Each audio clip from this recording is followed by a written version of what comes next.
अशोक सम्राट, खूनी राजा से बौद्ध संत तक का सफर में स्वागत है।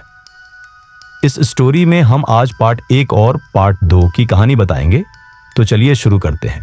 क्या आपने कभी किसी राजा को देखा है जो अपने ही लोगों की हत्या करता है और फिर उन्हीं लोगों के लिए संत बन जाता है? क्या आपने ऐसा इतिहास पढ़ा है जिसमें एक व्यक्ति युद्ध की भूख से अध्यात्म की शांति तक पहुंचे? अगर नहीं, तो मिलिए उस महान सम्राट से जिसने अपने जीवन का सबसे बड़ा युद्ध अपनी आत्मा के खिलाफ लड़ा।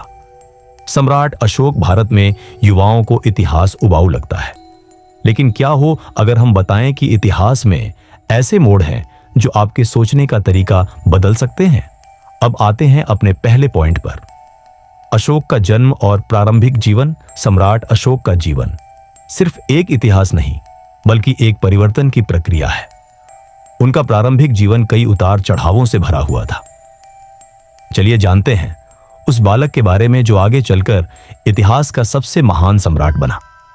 अशोक का जन्म 304 ईसा पूर्व में मौर्य वंश में हुआ था। उनके पिता सम्राट बिंदुसार थे और माता सुभद्रांगी या धर्मा ब्राह्मण परिवार से थी। अशोक बचपन से ही बुद्धिमान, साहसी और जिज्ञासु प्रवृत्ति के थे। हालांकि अशोक राजा के पुत्र थे, लेकिन राजमहल में उन्हें विशेष दर्जा नहीं दिया गया। बिंदुसार की अनेक रानियां थीं और राजकुमार भी कई थे, इसलिए उत्तराधिकारी की दौड़ में अशोक पीछे माने जाते थे। लेकिन यही उपेक्षा उनके अंदर एक ऐसी आग जला गई जो उन्हें इतिहास में अमर बना गई। अशोक को बचपन से ही युद्ध कला, राजनीति और रणनीति की शिक्षा दी गई थी। तक्षशिला और उज्जैन जैसे स्थानों पर उन्हें प्रशासकीय अनुभव दिलाया गया। उन्होंने कम उम्र में ही विद्रोहियों को दबाने में अपनी कुशलता दिखाई, जिससे सम्राट बिंदुसार भी प्रभावित हुए। ऐतिहासिक ग्रंथों के अनुसार अशोक को उज्जैन का राज्यपाल बनाकर भेजा गया था, जहां उन्होंने एक भीषण विद्रोह को कुचलकर अपनी काबिलियत का परिचय दिया। एक बेटा जो मां के आंचल में सुकून नहीं पा सका, उसने तलवार थाम ली खुद को साबित करने के लिए। कहा जाता है कि उज्जैन प्रवास के दौरान अशोक को एक गंभीर बीमारी हो गई थी। वहीं उनकी मुलाकात देवी नामक युवती से हुई, जो बाद में उनकी पत्नी बनी। देवी ने बौद्ध धर्म में गहरी आस्था रखी और यही संपर्क अशोक के जीवन में आध्यात्म की पहली छाया बनकर आया। राजकुमार तो बहुत थे, लेकिन जो सबसे अधिक अनचाहा था वही सबसे बड़ा बनकर उभरा। अशोक ने अपने भीतर की आग को अपने कौशल में बदलना शुरू कर दिया। उन्होंने राजनैतिक फैसलों में निडरता और युद्ध कौशल में असाधारण रणनीति दिखाई।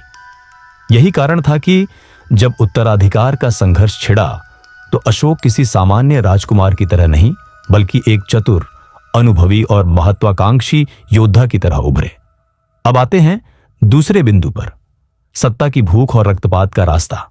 जब एक राजा सत्ता की सीढ़ी चढ़ता है तो वो केवल सिंहासन नहीं जीतता, वह खुद को खोने लगता है। अशोक की यही यात्रा शुरू हुई, एक महत्वाकांक्षी राजकुमार से एक निर्दयी विजेता तक।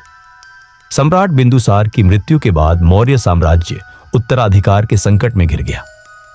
कई राजकुमार गद्दी के दावेदार थे, लेकिन सबसे योग्य और सबसे खतरनाक उम्मीदवार अशोक बन चुके थे।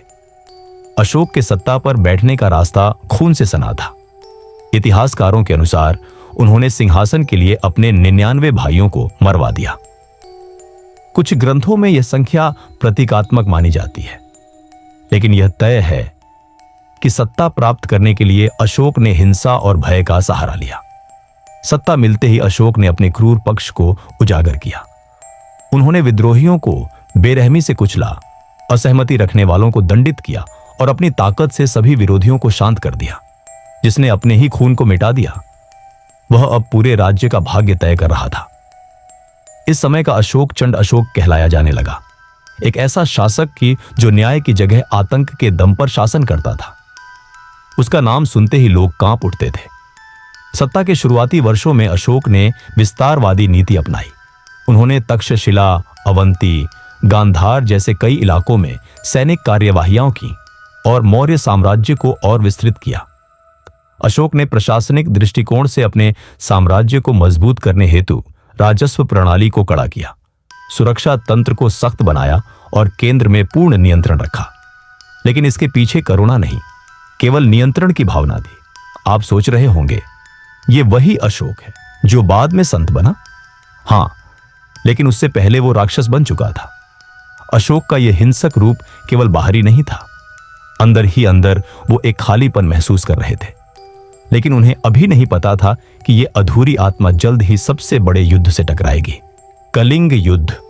जब तुम अपने जीवन में सिर्फ जीतना चाहते हो तो याद रखो, जीतने से ज्यादा जरूरी है किस रास्ते से जीता। अशोक ने जीता, लेकिन खोया बहुत कुछ। अब बढ़ते हैं उस मोड़ की ओर जिसने अशोक को इतिहास में अमर बना दिया, कलिंग युद्ध। अगर आपको आगे जानना है कि आगे क्या हुआ, तो कमेंट में पार्ट 2 लिख दे। अब हम लौटते हैं पार्ट 2 में, इसी स्टोरी का हिस्सा बनने के लिए। हमारे चैनल को सब्सक्राइब जरूर करें ताकि हम कोई नई वीडियो बनाएं तो आपके पास उसका नोटिफिकेशन पहुंच जाए।